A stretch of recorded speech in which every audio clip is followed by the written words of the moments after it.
They say you can tell a man's whole life by the way he looks at the woman he loves. If that's true, then Liam Hayes' story began and ended with the same look, one filled with belief. Belief that love conquers everything, belief that loyalty is forever. Belief that people don't just vanish when you need them the most. It was a cold morning in late September. When Emily Carter, sunlight slipping through the curtains, her laughter caught somewhere between sleep and promise. The wedding invitations were already sent, the suits tailored, the vows written by hand. Liam had spent months perfecting every detail, right down to the music that would play as she walked down the aisle. He didn't know that was the last morning his world would make sense. By evening, her phone went unanswered. By midnight, her apartment was empty, and by sunrise, her family refused to meet his eyes. At first, he blamed stress, cold feet, something temporary. But the truth was colder than he imagined. Emily didn't leave behind a note, not a message, not even her ring. Just silence, the kind that fills a house and makes it impossible to breathe. Days turned into weeks. Liam searched everywhere, hospitals, train stations, friends. Each lead ended in dead air. Nat brain Furchtsekupper, Frenel for air. His best friend, Aaron Blake, stood by him through it all. The man was like a brother, steady, comforting, always at his side. When Liam broke down, Aaron picked him up. When he couldn't sleep, Aaron stayed the night. It was loyalty at its purest, or so he thought. But pain has a strange way of whispering things to your soul. Sometimes, when the world goes too quiet, you start hearing the truth you don't want to know. 3 weeks after Emily vanished, Liam returned home to a letter slid under his door, no return address. Cream-colored envelope, inside was a single card, an invitation. At first he thought it was a cruel joke. Until he saw the names, Aaron Blake and Emily Carter, the room didn't spin, the world didn't collapse, it simply stopped. He read the names again, his hands trembling, the date printed clearly, next Saturday. The same date that was meant to be his, the same church, and the same song Emily had chosen for their first dance. People say heartbreak makes you scream, makes you shatter. But Liam didn't scream, he didn't cry. He simply sat there, quiet still, as though grief itself had frozen in his chest. By dawn, he packed a single bag, no note, no goodbye. Just a calm, eerie silence that carried more danger than rage ever could. When the sun rose, the city no longer had a man named Liam Hayes, only a ghost. And that ghost was about to learn that the deadliest revenge does come from hate, it comes from heartbreak that never healed. When a man breaks loudly, the world listens for a while, then forgets him. But when he breaks in silence, he becomes something the world never sees coming. Liam Hayes was gone. No forwarding address, no last message, no trace of what became of him. His landlord said he moved abroad. A few coworkers whispered that he'd checked into a clinic, unable to handle the heartbreak. The truth was far quieter and far more dangerous. He didn't move away to heal. He moved away to learn. For months, Liam drifted like a ghost across cities, Chicago, Denver, Portland, never staying long enough to be known, never speaking of his past. He took odd construction jobs, blending into crowds of men who didn't ask questions. Every nail he hammered, every brick he laid became something more than work. It was therapy. It was focus. It was rebuilding, not the world himself. The days were long and unkind, but they taught him something the city never had, how to watch without being seen, how to listen without speaking, how to rebuild not just walls but character. In the evenings when the others drank and forgot, Liam read books on architecture, business psychology, human behavior. He studied the patterns of people, how greed sounded, how lies looked, how betrayal always carried a rhythm before it struck. The more he learned, the more his pain sharpened into precision. He realized revenge wasn't about anger. It was about patience, the kind of patience that turns a man's heartbeat into a clock, counting down to the moment of balance. Years passed quietly. Liam's rough hands turned steady again. His mind, once fogged with grief, became sharp and methodical. He started taking small contracts under a new name, Luke Hansen, designing and renovating upscale homes for quiet, wealthy clients who liked discretion. Luke Hansen was everything Liam Hayes wasn't: composed, charismatic, successful, and under that new identity, he built something real. He founded Hayes Designs, a boutique architecture firm specializing in luxury lakefront homes. The name, his real name, hidden in plain sight like a private signature only he could recognize. His projects grew bigger, his clients richer, and he built homes for men who thought loyalty could be bought and for women who believed love could be replaced by marble and glass. Every handshake, every contract taught him more about the world that had once destroyed him, and as his reputation rose, so did his curiosity about two familiar faces. Aaron Blake, now the CEO of Blake Developments, a thriving construction empire; Emily Carter Blake, the face of countless charity events and society magazines, smiling beside the man she betrayed him for. Their lives looked perfect, but perfection, Liam knew, was just a carefully constructed facade, one crack away from collapse. Sometimes, late at night, Liam would pour a drink, sit by his office window, and open his laptop. He'd scroll through their lives, smiling photographs, lavish parties, interviews about trust, love, and partnership. He'd study every frame the way a surgeon studies an X-ray, not out of jealousy, but out of analysis. He wasn't the man they left behind. He was something else now, someone who understood that destruction could be designed. 5 years after the day she vanished, Liam found himself staring at a video on his screen.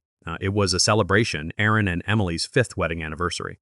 A beautiful garden, golden lights, her laughter echoing through a crowd of friends. Aaron raised a glass, kissed her hand, and said to forever. Liam watched in silence. His expression didn't change. His hand didn't tremble. Only when the video ended did a faint smile curve his lips. For the first time in 5 years, Liam Hayes wasn't broken, he was ready. And as the city slept, he whispered to the empty room, "Let's begin." Years had turned Liam Hayes into a man of quiet power. The kind of man people admired but never truly understood. He had built empires brick by brick, not for wealth, not for fame, but for control. Every foundation he designed, every skyscraper he raised, carried a silent echo of his old self, buried beneath the steel and glass. But the past has a strange way of calling back. And this time, it came dressed as opportunity. Blake Developments, Aaron Blake's once booming company, was bleeding. Too many ambitious projects, too few investors willing to take the risk. Whispers of mismanagement spread through the industry like smoke, the kind that signals fire underneath. Aaron had changed too. The confidence that once made him magnetic had turned to arrogance. The smile that used to win over clients now hid desperation. And Emily, her once bright eyes had dulled, though she wore her diamonds like armor. Liam knew all of this. He had been watching quietly, invisibly, through contacts, social feeds, and business reports. He didn't need to speak to know what was coming. When people are drowning, they don't look at the hand reaching out, they just grab it. And so, one autumn morning, Aaron received an email. The sender, Luke Hansen, managing director, Hayes Designs, polite, professional, and offered a partner on a luxury urban redevelopment, a deal big enough to save Blake Developments from collapse.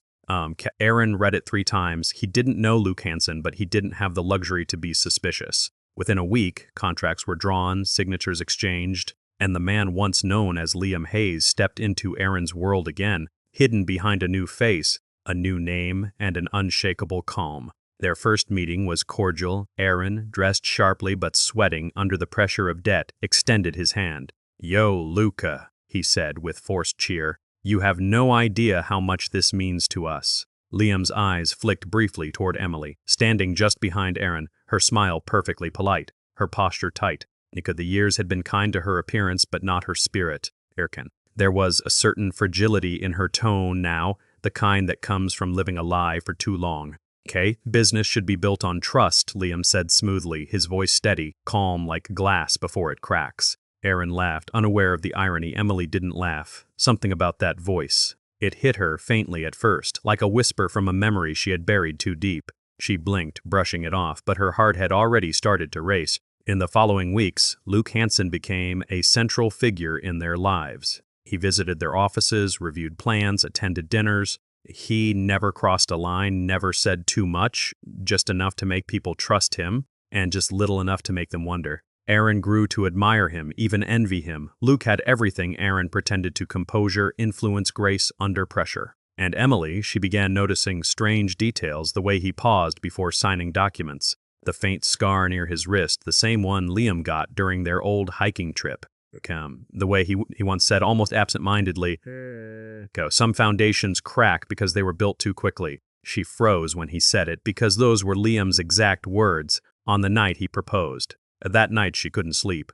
She replayed the sound of his voice in her mind, the tone, the cadence, the calm beneath it. It couldn't be, it shouldn't be. Liam was gone, and yet, when she looked at Luke Hansen, she couldn't shake the feeling that some ghosts never die, they just change their names. By the end of that month, Blake Developments had a new lifeline, contracts were signed, money started to flow again, and Luke Hansen, the man Aaron called a savior, stood silently at the edge of it all, watching as the two people who once destroyed him welcomed him into their home, not as an enemy, but as a friend, a perfect beginning for a very long end. Again, from the outside, Blake Developments looked reborn. The headlines spoke of revival, a stunning comeback, the Blake Hansen partnership, a new era for urban design. And photos of Aaron and Luke Hansen shaking hands filled business columns, their smiles polished, their suits perfectly tailored. But beneath the golden surface, something unseen had begun to fracture. And Liam, he could hear every crack forming. He played his role flawlessly, the dependable investor, the man with answers. Every suggestion, every helpful tip was carefully calculated. He would say things like, Aaron, you've got to take bold risks if you want bold rewards. And Aaron, blinded by his ego and fear of failure, would nod, desperate to impress the man who had become his silent judge. Within months, Liam had guided him into a series of aggressive investments. On paper, they looked brilliant. And in reality, they were time bombs, deals tied to unstable partners and volatile markets. Aaron didn't see it. And he saw numbers, he saw headlines, he saw himself as the hero of his own comeback story. Emily saw something else. She saw the way Aaron's temper flared more often now, the way he snapped at his team, the way he stopped coming home before midnight. And she saw Luke Hansen steady, composed, always there when things fell apart. It started with small moments, a look that lingered too long, a silence that said more than words. One evening, when Aaron stormed out after losing a deal, she found herself alone with Liam in the office. He offered her tea, the same kind he used to make years ago, green jasmine, 2 sugars, no milk. Her hands trembled slightly as she took the cup. "Thank you," she whispered. Liam only smiled, soft, polite. He didn't say her name, but in the reflection of the glass door, their eyes met, and for a second, she thought she saw him, the man she left behind, the man she betrayed. Guilt is a quiet disease. It doesn't scream, it whispers. And Emily began hearing those whispers in every silence. Aaron, meanwhile, was unraveling. The deals were going wrong, money was slipping through his fingers, he blamed the markets, his employees, even Emily. And never himself, Liam made sure of that. He planted seeds of doubt wherever he could. Baz, Anna Knight of Pamses, Presti Pracer Miss Errand for Bees, Sig Spen Samber for Fandri Sem. A confidential email left open on Aaron's desk. A rumor about Emily meeting a male investor alone. A client who accidentally mentioned that Luke and Emily seemed close. Aaron's pride twisted into paranoia. He started checking Emily's phone, questioning her late returns from charity events, accusing her of things even he couldn't name. And every time she cried quietly, alone, just as Liam had once done. The irony was beautiful. Aaron had once stolen love through lies. Now those same lies were eating him alive. One night, during a gala celebrating their success, the cracks finally showed in public. Aaron had been drinking too much, trying to drown the noise in his head. Contang Antjerscher not ek kapper de pash. When a business rival complimented Emily on her grace, Aaron lost it. The room froze.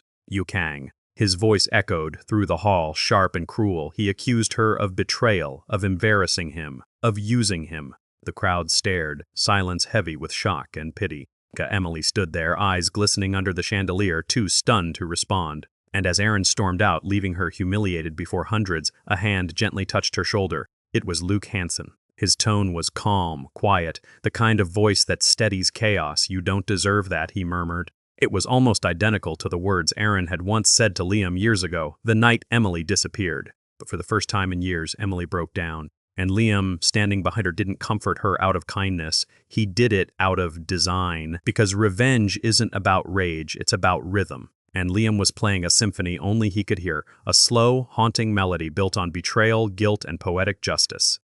By the end of the night, Aaron's reputation had taken a hit. Emily's heart was breaking again. And Liam walked away from the glittering hall with the faintest smile. The cracks were widening, and soon everything built on lies would collapse. The walls Aaron Blake had built around his life, wealth, reputation, influence, collapsed quietly at first. A misstep here, a miscalculation there, whispers growing louder each day. Then the truth broke free like a river bursting its banks. Bankruptcy filings, legal charges, investigations into fraudulent contracts. The very empire he had once boasted about, the one Emily had adorned with her perfect smile, crumbled beneath them. Aaron didn't see it coming. Not because he wasn't smart, but because he had grown too used to believing in his own lies. And Liam Hayes, the man he once betrayed, the man he thought had vanished, didn't even need to touch him. Kukau, he had planted no traps, delivered no threats, he only waited. Emily tried desperately to salvage what remained, meetings with lawyers, public statements, media-friendly interviews. But the press had a memory sharper than hers. Photographs, whispers, old gossip surfaced. Her affairs, her ambition, her betrayal. Every word, every smile from the past now painted her as a partner to a man whose empire was falling around her. Aaron drank himself into oblivion. Late nights turned into endless bottles. Once charismatic speeches became slurred rants. People who had respected him whispered behind his back, and Emily? She left him not with rage, but with the hollow defeat of a woman who had once believed in power, only to realize it was fragile and unforgiving. In the midst of all of this, she turned to the one person she never imagined could hold the balance of her life, Liam. She arrived quietly one evening, her heels clicking on the marble floor of his office, a place that smelled faintly of old wood and new beginnings. She was beautiful but broken, the weight of years' lies and her own conscience pressed on her shoulders. Please, she whispered, please forgive me. I didn't know what I was doing. I was wrong. Liam looked at her. Not with anger, not with pity, just stillness. A calm so deep it could drown her in its silence. He shook his head slowly. Forgiveness isn't mine to give anymore, he said, his voice low, measured, final. You chose your path, Emily, you and Aaron, and now you must live with it.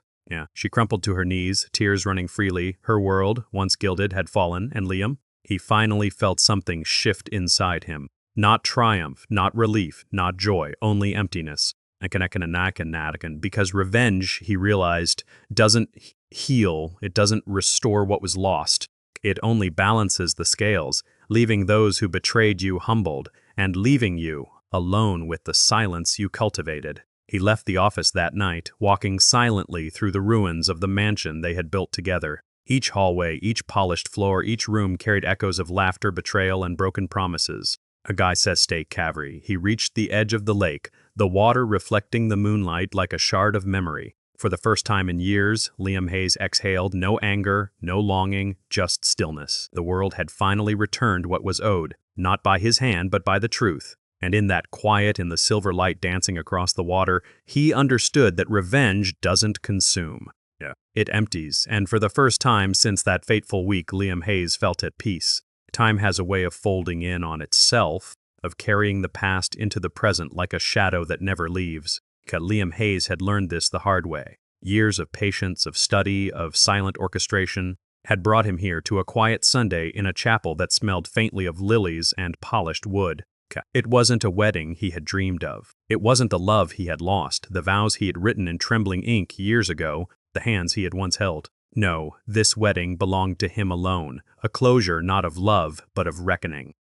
The priest's voice echoed through the vaulted ceiling, and words meant to bind two lives together floated like music across the pews, promises of devotion, loyalty, and eternal partnership. Liam listened, and this time the vows resonated differently. They were not empty scripts or fragile illusions. They were proof that life moves in cycles, that endings can be beginnings. He stood quietly, observing the faces of those around him.